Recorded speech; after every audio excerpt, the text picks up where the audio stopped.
Hello everyone, সবাই কেমন আছেন? আশা করি সবাই ভালো আছেন। সকালবেলা উঠেই আপনাদের মাঝে আবারও নতুন একটা ব্লগ নিয়ে চলে আসলাম।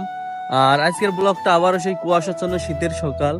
আসলে কুয়াশাচ্ছন্ন মানে কুয়াশা পড়লেই প্রাকৃতিক সৌন্দর্য যে এতটাই বেড়ে যায়, যেটা আমার কাছে অনেক ভালো লাগে, না দেখলেই নয়। দেখেন চারিপাশে আজকে শুধু কুয়াশা আর কুয়াশা।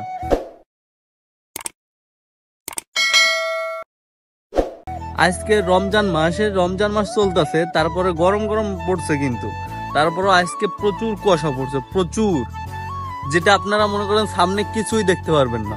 আর সেই কুয়াশা দেখতেই আমি চলে আসলাম সেই রাস্তার মাঝে। দেখেন যে জায়গাটাতে প্রচুর বেশি কুয়াশা পড়ে সেই জায়গায় আমি চলে আসছি। আর এখানে এসে আমি আপনাদেরকে ব্লগটা করতেছি, দেখাই আমি আপনাদের যে কত কুয়াশা পড়ছে। দেখেন এখন কিন্তু অনেক কুয়াশা পড়ছে, দেখেন এই দেখেন, এটা কিছু দেখা যায় না।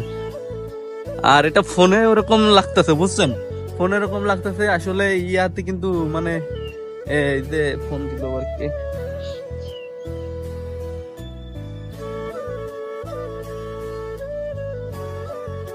সো যাই হোক, আপনাদের মাঝে যে মানে ব্লগটা করতেছি, প্রচুর কুয়াশা পড়ছে, প্রচুর, সেটা দেখতেই পাচ্ছেন যে চারি সাইডে শুধু কুয়াশা আর কুয়াশা। সো আমি আপনাদের কুয়াশাটা একটু ভালো করে দেখাই, রাস্তার মাঝে কি প্রচুর কুয়াশা পড়ছে।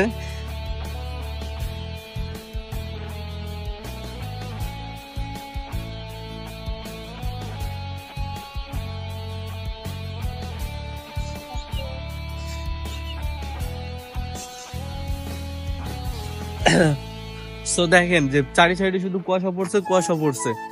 আর এই শীতের সকালটা আপনাদের কাছে কেমন লাগে একটু কমেন্ট করে জানাবেন। আমি আগে দুটো ব্লগ করছিলাম এই কুয়াশাচ্ছন্ন শীতের সকাল নিয়ে।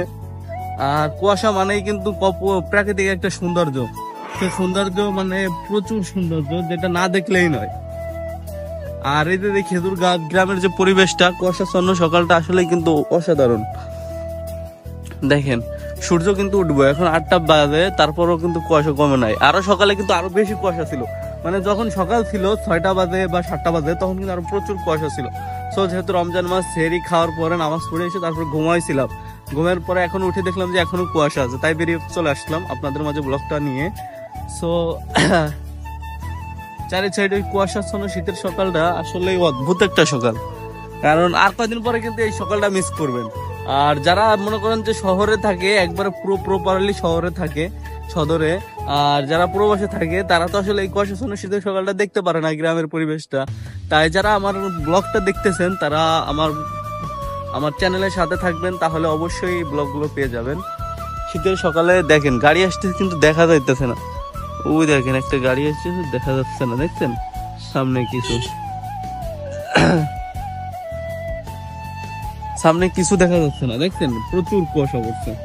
আর সকালে কিন্তু আরো বেশি কুয়াশা ছিল। যাই হোক, তো অনেক কথাই বললাম আপনাদেরকে এই গ্রামের দৃশ্যটা আর এই কুয়াশাচ্ছন্ন শীতের সকালটা দেখালাম।